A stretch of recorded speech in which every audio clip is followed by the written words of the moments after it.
네, 반갑습니다. 약사 이진수입니다. 오늘 할 이야기 주제는 바로 이 신봉사 선생님도 감탄할 약사가 추천하는 눈 영양제에 대한 이야기를 한번 해볼까 합니다. 여러분들도 이런 눈의 건강에 대해서 관심 있는 분들이 많을 텐데, 자, 그분들을 위해서 이 눈이 건조하지 않고 아프지 않고 시력도 떨어뜨리지 않을 수 있는 그런 영양제들이 어떤 것들이 있는지 샅샅이 파헤쳐보는 시간을 가져보도록 하겠습니다. 바로 넘어가 보도록 하죠. Let's get it. 최근에도 이제 제가 일하는 약국에서 오시는 분들이 이 눈 영양제를 찾는 분들이 많습니다. 약사님, 눈에 좋은 영양제 어디 없나요? 이야기를 해주시는 분들이 많은데, 눈 구조가 이렇게 되어 있습니다. 과학책이나 아니면 교과서로 많이 보게도 하죠. 눈 구조가 이렇게 구성이 되어 있는데, 보시게 되면은 첫 번째로 봤을 때는 이런 모양체라고 합니다. 그러니까 모양체라는 것은 이 수정체를 잡아줌으로써 눈의 굴절을 잘 유지를 할 수 있게 해주는 건데, 모양체 근이 눈의 피로를 일으킬 수가 있습니다. 모양체가 잘못되게 된다면은 이 눈이 피로해지면서 되게 시야가 되게 이제 막 사물이 두 개처럼 보이고, 이런 경우에 있어서는 필요한 영양제는 바로 이 아스타잔틴하고 빌베리 추출물이 될 수가 있습니다. 두 번째로 봤을 때는 이 각막 있죠? 인공 눈물로 봤을 때 이제 각막으로 눈을 떨어뜨려 주잖아요. 거기에 해당하는 안구 건조에 관련된 영양제는 바로 오메가3 비타민 A가 될 수가 있습니다. 세 번째로는 수정체가 될 수 있는데, 저희 같은 이런 아직 나이가 그렇게 많지 않은 분들 같은 경우에는 해당되기가 쉽지 않겠지만, 이런 노안이나 백내장과 관련된 곳은 바로 이 수정체가 될 수 있는데, 이런 경우에 있어서는 항산화제를 드시는 것이 효과적이고요. 네 번째로 봤을 때는 이제 황반변성, 이런 식으로 노화가 진행이 되면서 시야가 잘 안 보이게 되고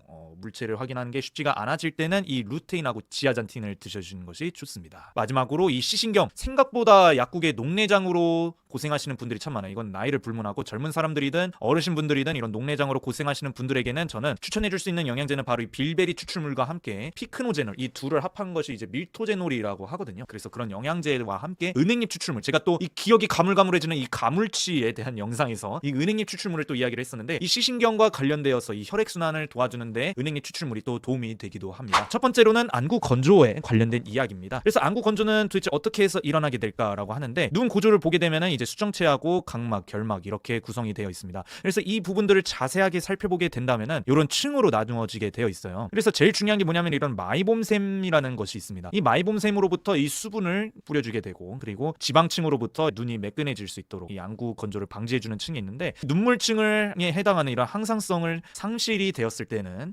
안구 건조가 일어날 수가 있게 됩니다. 이 눈물 생성을 감소가 되고 이 과도한 눈물을 증발시키게 된다면 안구 건조가 많이 일어날 수가 있게 됩니다. 이에 대해서 이제 필요한 영양제가 바로 이 비타민 A가 될 수 있는데요. 이런 시신경 세포를 만드는 데 있어서 비타민 A가 보충이 되어줘야 하는데, 이 비타민 A가 결핍이 되었을 때, 이 지용성 비타민이 결핍이 되게 된다면 피부와 점막에 결핍 증상이 발생했을 때 점액층 유지가 약화가 되고 눈물층 유지하기가 쉽지가 않습니다. 이런 비타민 A만 드셔주셔도 안구 건조가 쉽게 해결되는 분들이 많거든요. 그래서 꼭 안과에 가가지고 눈물 처방을 받는 것보다는 어느 정도 일시적으로 이 눈물의 안구 건조를 해결시켜 줄 수 있지만, 이런 영양제를 같이 드셔주는 것이 제일 좋기 때문에 비타민, 멀티비타민도 좋고 비타민 A만 들어있는 제품들도 선택하는 것이 좋습니다. 그리고 두 번째로는 이 오메가3가 될 수가 있는데, 아까 얘기했던 이런 마이봄샘이 이런 수분층을 유지할 수 있게 기능이 중요하다고 했잖아요. 이 마이봄샘 기능 장애로 지방층이 불안정해지는 것을 오메가3를 섭취를 함으로써 눈물층이 쉽게 증발되지 않도록 이렇게 도와주는 약이 바로 오메가3가 될 수가 있습니다. 그래서 이런 뭐 오메가3 제품 중에 이제 600에서 1000mg 정도 섭취를 했을 때 이 건조한 눈을 개선해가지고 눈 건강에 도움을 줄 수 있기 때문에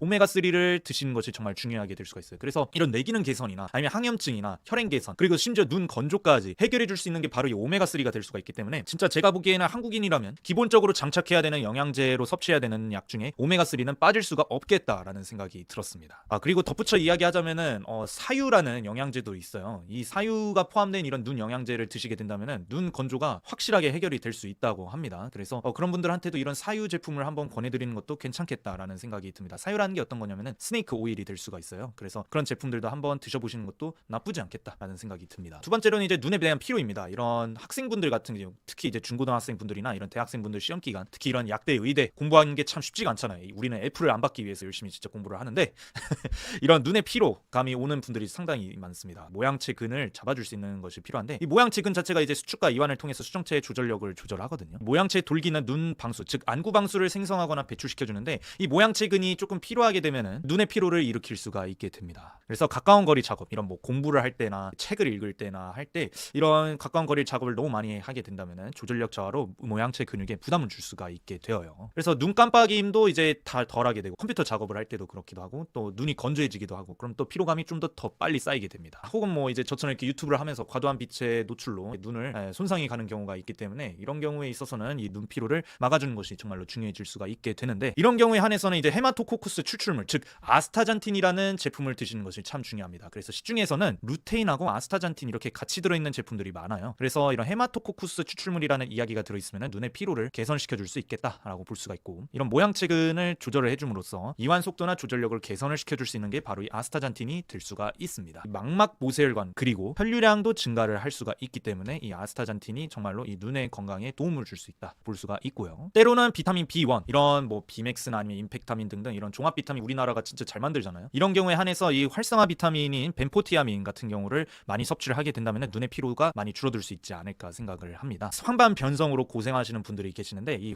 황반이라는 것은 어떤 곳이냐면 이 각막과 수정체 중심에 있는 곳으로 이 빛이 수직으로 들어온 곳으로 이제 맺히는 부분을 이야기를 합니다. 이 황반 쪽에 빛이 맺혀줘야지 우리가 사물을 볼 수가 있게 되거든요. 그래서 광수용 체층에 이제 원뿔 세포, 막대 세포 이런 거 이제 중학교 때나 고등학교 때 많이 배우죠. 이제 색깔을 구분하거나 모양을 구분을 할 때 이런 수용체에 빛이 닿아줘야 하는데 이 두 가지 시세포를 구성하고 있는 곳이 바로 황반이 될 수가 있습니다. 그래서 황반 중심부에서 주변부로 갈수록 황산화 색소인 루테인이 증가를 하게 되는데 이런 황반 쪽이 안 좋게 되어버리거나 다치게 되면은 시야에 있어서 결손이 생길 수가 있게 됩니다. 그래서 이런 황반을 구성하고 있는 게 루테인이라고 했잖아요. 이런 루테인이나 지아잔틴 이것들의 조합을 같이 드셔주신다면은 이런 망막 세포막의 안전성을 더 강화시켜줄 뿐만 아니라 세포 내외 항산화나 신호 전달 과정을 또 조절을 해주기 때문에 이 세포로부터 우리 뇌 속으로 세포 신호 전달을 원활하게 해줄 수 있는 제품이 바로 루테인과 지아잔틴이 될 수가 있습니다. 자, 마지막으로는 이제 녹내장과 관련된 이야기를 해볼게요. 제가 아까도 이야기했던 것처럼 이 약국에는 나이를 불문하고 고안압으로 이런 녹내장에 고생하시는 분들이 많습니다. 참고로 저도 스마일 라식 수술했을 때 이 녹내장 검사를 했었습니다. 그래서 안압이 있는지 없는지를 체크를 해주는데 다행히 저는 안압이 높진 않았지만 진짜 이 안압이 높아가지고 라식 수술을 못하는 사람들도 계십니다. 높은 안압으로 시신경 유두가 손상되는 이제 시야가 결손이 되는 상황을 녹내장이라고 하는데 그러니까 눈 안에 압력이 높아지게 되는 거예요. 안구 쪽에 있는 이런 방수층이라고 해야 될까 기능이 잘못돼가지고 뭐 안구가 많이 생성이 된다든지 눈 쪽으로 인해서 좀 더 커져가지고 더 이상 못 버티게 될 때 그때 압력이 걸리는 거잖아요. 그렇게 압력이 걸리면서 이 뒤쪽의 시신경 자체를 건드리게 되면서 시야 결손이 생기는 것을 녹내장이라고 하는데 보시게 되면 이 녹내장 환자분들의 시야는 정상적인 안압을 가지고 있는 분들 같은 경우에는 이렇게 시야가 보이게 되는데 녹내장이 되게 된다면은 점점 시야가 좁아지게 돼요. 그러니까 주변이 시야가 검해지는 거죠. 주변 시야가 잘 안 보이고 생각보다 물체를 잘 보기가 쉽지가 않습니다. 이런 경우도 있어요. 안압이 정상임에도 불구하고 녹내장성 신신경이 손상이 가해지는 경우가 있습니다. 안압이 중요하긴 하지만 안압뿐만 아니라 눈의 구조나 어떤 다른 원인에 의해 가지고 이 시신경이 손상되는 경우도 우리는 녹내장이라고 표현을 합니다. 그래서 이런 분들한테는 어떤 약이 도움이 될 수 있을까라고 하는데 바로 이 밀토제놀이 될 수가 있게 됩니다. 밀토제놀이라는 것은 이제 피크노제놀과 빌베리 추출물이 함유가 된 제품이라고 볼 수 있는데 이 제품이 바로 이 안압을 낮춰주는 효과를 가지고 있게 됩니다. 더만액 있잖아요. 녹내장 안압을 떨어뜨려주는 뭐 베타블로커 제제라든지 아니면은 프로스타글란딘 제제인 뭐 프로스트 제제들, 뭐 라타노프로스트, 잘라탄 뭐 이런 제품들 있잖아요. 그런 제품들과 함께 이제 밀토제놀을 같이 섭취해 주신 분들한테는 둘 중 하나를 선택하는 것보다는 안압이 훨씬 떨어뜨려 줄 수 있는 효과를 가져와 주기도 합니다. 그래서